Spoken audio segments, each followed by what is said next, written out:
Have you guys noticed that ICT puts a ton of focus on fair value gaps? Well, there's a reason. And in this video, I'm going to break down why fair value gaps are really all you need to become a profitable trader. If you're new to the channel, my name's Kyle and I've been trading since 2011. I found ICT in 2017 and have since made over $1 million trading ICT concepts. If you want the full strategy that I use week to week, make sure you check out the link in the description. Now grab your notebooks and let's get into the video. Alright guys, so let's just talk about fair value gaps and why I think fair value gaps are one of the most powerful concepts to use in trading and why I think they're really all that you need when it comes to actual trading. So, what is a fair value gap? If you guys are new, you guys don't understand what fair value gaps are. It's essentially a 3-candle pattern, right, where the first candle and third candles do not have overlapping wicks. So ICT likes to deem this as, think about a paint roller. When you're painting a wall, it's basically one quick pass, and oftentimes price needs to come back and give it another coat where they're going to rebalance that specific level. So, when we're looking at this one in particular, this is a bullish fair value gap or buy side imbalance, sell side inefficiency, because we are not getting a lower wick that's filling in this this price action. So this is really just a buy side imbalance where order flow is mostly being filled on the buy side, which is leaving this buy side imbalance, right? So usually when we trade back into those levels, we're gonna get a rejection away. And vice versa, for bearish fair value gaps, right? We have a sell side imbalance where price is mostly being filled on the sell side. And when we're rebalancing it, they're gonna offer buy side into these levels, and then we're gonna get a rejection that way. So why are these, important? Oftentimes they give us a really good gauge on order flow. So just as an example, and I like bringing this example up because it also has to do with interest rate differentials. So this was the dollar yen, and this is on a weekly chart, and this is over the course of multiple years. And if you guys understand interest rate differentials at all, this was when the dollar interest rate is being hiked and the yen, the Japanese banks, they haven't raised their rates at all. So obviously we're going to get majorly one-sided order flow where we're only seeing buy-side imbalances, right? There are no sell-side imbalances in here that are being respected, right? All of these, even if they are, even in here, right, they're being rejected, they're being violated. So when we're seeing all these fair value gaps forming and being respected, right, it's a very clear indication that order flow is only bullish. So that's really giving us indication that there's institutional sponsorship and that we should see higher prices, right? And that's basically what fair value gaps do. They provide displacement. They give us an indication of order flow and where the imbalances in the market are. Are they buy side imbalances where majority of buy side is being offered, or are they sell side imbalances? And we really want to be on one side or the other, right? If there's buy side imbalances, we want to be with the buy side. All right, so why are they important, right? Fair value gaps help us gauge the strength of order flow, but also provide displacement signatures. And this is where I think fair value gaps are really all that you need, because I did try and trade all the other ICT concepts. And what I found was they were much harder to build context around, and they were much harder to actually trade and have logical trade ideas based on them. And I'm going to go through just a couple examples. So, categorizing the major ICT concepts and their best use cases, in my opinion, right? Order blocks are best used as continuations. And why does that make sense? Well, if you have an order block, right, that really means that you're putting in lower highs or lower lows. So you don't want to see that order block be taken, right? And this is where sometimes order blocks will fail, is when they run for liquidity, okay? So when your order block is going to fail, it's actually going to go run for the high or the low, invalidate that order block, and then possibly turn around. So they're really good for continuation trades. But just from a context standpoint, sometimes they don't work. Sometimes they fail because they want to run for that liquidity, and sometimes you don't really know. Do I use the mean threshold of the order block? Do I use the high of the order block, or do I use the actual swing high as my stop loss? So there's a lot of discretion that goes into actually trading order blocks, and that's kind of why I haven't been trading order blocks, which is part of me creating this video. 90% of my trades, I would say, are using fair value gaps. Yes, I use some of the other things as context, but the majority of my trades are coming from fair value gaps because I think they're the easiest to understand, and they provide a signature, which we'll talk about in just a second.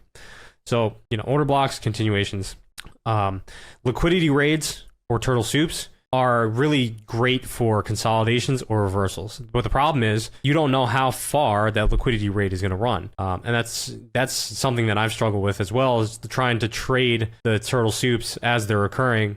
Sometimes they're not they're not as precise as you want them to be. Like sometimes you're gonna kind of force trades as we're penetrating a new high or penetrating a new low. You're gonna try and time the bottom or top, and in my opinion, those are also very difficult trades to try and time. And when it comes to fair value gaps, right, everything will start from consolidation. So when we get the consolidation and then an expansion or displacement, there's usually a fair value gap that's left behind. And in my opinion, this is where some of the easiest trades occur and why I focused a lot on fair value gaps, because I think they're the easiest to position yourself in. They're the easiest to get on sides because the displacement's already occurring. So you don't have to anticipate an order block holding or a liquidity raid actually being a liquidity raid and not a break-in structure, right? And with fair value gaps, it's very easy to see if the market is displacing one side or the other. And oftentimes those are the footprints that we want to see from an institutional perspective. When we see a massive bull candle, bullish candle, we kind of just want to anticipate that this move is the correct move, especially if it's like after news or something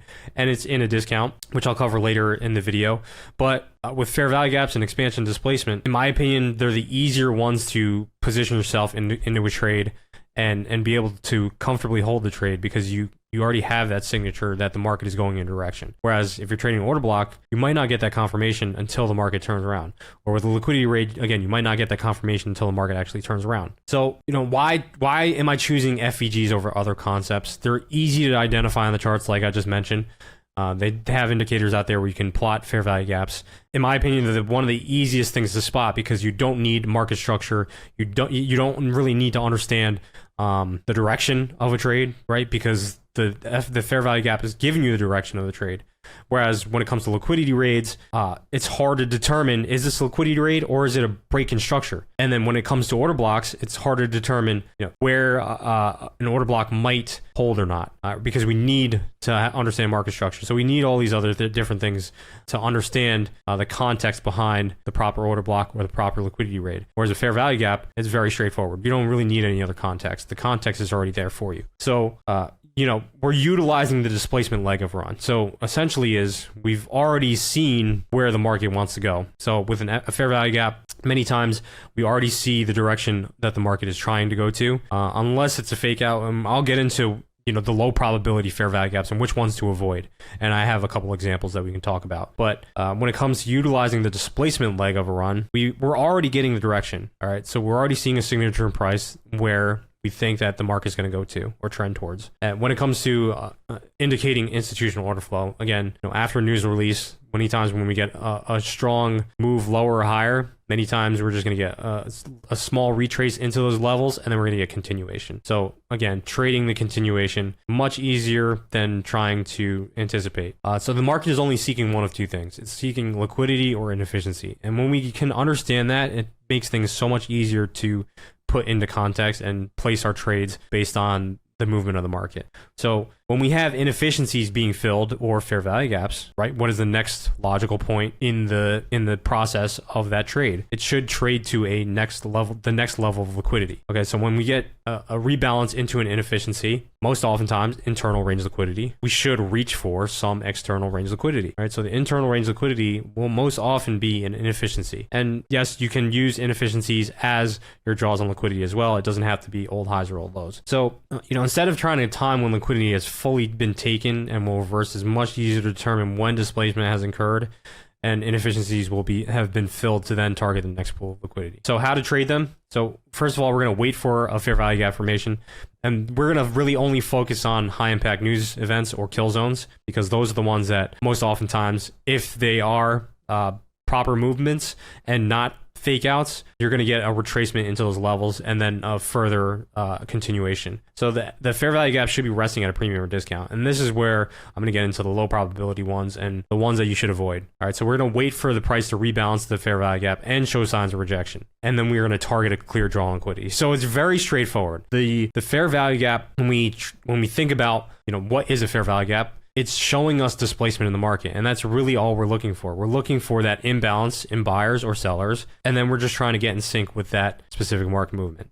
So let's go over just a couple examples of what I'm talking about. Okay, so here we have this buy side imbalance, and I'll actually talk about why some of them fail as well.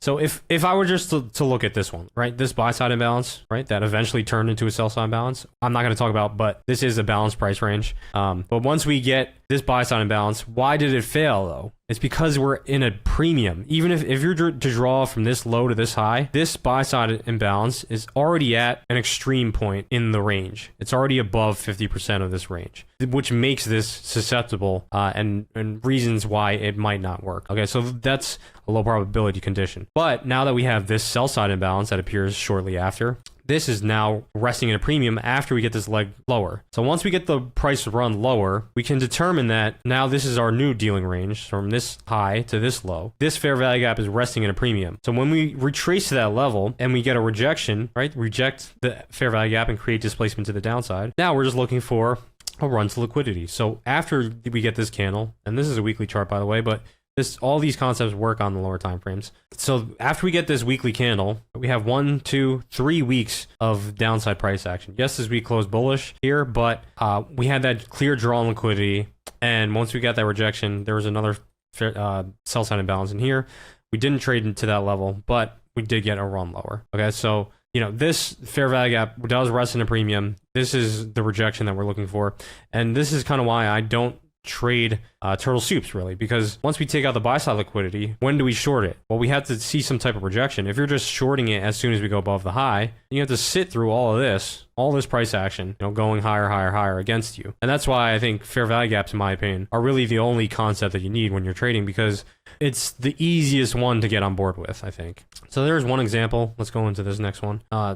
So as I noted, when we're looking for high probability fair value gaps, they should rest in a premium or discount. And interestingly enough, you're going to notice that, in my opinion, that all these market movements are engineered. They are, a lot of times these fair value gaps are left at premiums or discounts of a specific range. So here we can see that if we were to draw the range from this low to this high, right, this is essentially coming back to OTE. And in OTE is this fair value gap, right? So we're going to retrace into this fair value gap once you get the rejection, and this is when you can start dropping into the lower time frames. But based on this rejection on the daily time frame, even you could have went long on this week to just punch above the draw on liquidity, right? So there's another example of a fair value gap that's resting in a discount. Here's another one. So I would say that you could draw the dealing range from here to here, and this is pretty much right at equilibrium, but you could also draw it from this low, I think, because we had expansion away from that level. So even from this low to here, so starting from this expansion leg, this is retracing into a discount, and then we're just targeting this draw on liquidity here. And let's say if you're not comfortable trading the first movement into the fair value gap, well, let's say this is on a lower time frame and not on a weekly, you would really want to wait for a move like this, the second candle, and then once we get a closure outside of that fair value gap showing rejection, you would enter on this candle, okay? And then you'd target the draw on liquidity here. So when we're picking out fair value gaps, right, a lot of times if you're struggling with learning how to trade as they're going into that level and you're not confident with it, waiting for the rejection and then playing the continuation can be much easier. But as you guys can see, there's not a whole lot of moving parts when I'm drawing these out. There are fair value gaps, and I did take a good amount of these trades actually in my personal accounts. So actually taking these trades on the weekly time frame, there's not a whole lot on my charts. I just can understand the direction of the market. And I think when you're trying to become a profitable trader, the less that you have, the less moving parts that you have, the easier it is for you to understand the things that you're doing wrong. And it doesn't have anything to do with a strategy. Most of the time when you're making mistakes, it's either your psychology, your risk management, or your execution, right? It's really only those three things. So what I tried to do was strip down my strategy as much as possible, because at the end of the day, the market's either going to go up or it's going to go down. And it's just, am I positioning myself on the right side of the market? And in my opinion, using fair value gaps or levels that are being rebalanced in premiums or discounts, those in my opinion are some of the best trades that you can possibly ask for. So filtering out low probability. Right? High probability fair value gaps will most often be left behind at areas of premium discount relative to the range. And just as I mentioned in all those examples that I had noted, all these examples, right, they're in their proper discount levels or premium levels. Now I can go on and find more and more examples of that happening, right? Because there's a fair value gap in here that's in premium, but it's a little bit sloppier because they're smaller. It's smaller, but you guys can see that it's being respected still. So each time it's trading up into that level. Yes, they are wicking in here a fair amount, but it is respecting that level and trading lower. But that same chart, here's a low probability example, right? This sell side imbalance or bearish fair value gap rests in a discount relative to this range. So from this high to this low, rests in a discount. So most often when we get a closure back above, this will become our inverted fair value gap. But we wouldn't want to sell this, right? So when we see sell side imbalances being formed in discount, those are typically the ones that you're looking for to invert. So once this market inverts, you guys can see that the low actually came back down and retouched the premium end of that. And then we targeted this high as our draw liquidity. So yes, you can trade fair value gaps both directions. And really, you don't need a whole lot, right? I'm showing you guys only fair value gaps, how you can use fair value gaps to determine order flow, because this is really showing you a change in the state of delivery. We're going from sell side imbalance to then flipping that level and then trading to the buy side. And here's another example of this fair value gap failing. You guys can see that this buy side imbalance isn't a premium and it's a low probability. So what happens is when we get a closure below the mean threshold, now all of a sudden you guys can see that this fair value gap is providing resistance at the mean threshold area. Okay, and then what we're gonna do, we're gonna target the low end of the range. All right, I hope you guys enjoyed this video. If any of you are looking for direct mentorship and want to learn exactly how to become a profitable trader from someone who has over a decade of experience and has made over $1 million trading props, make sure you check out the link in the description. Also, don't forget to like, comment, and subscribe, and I'll see you guys in the next one.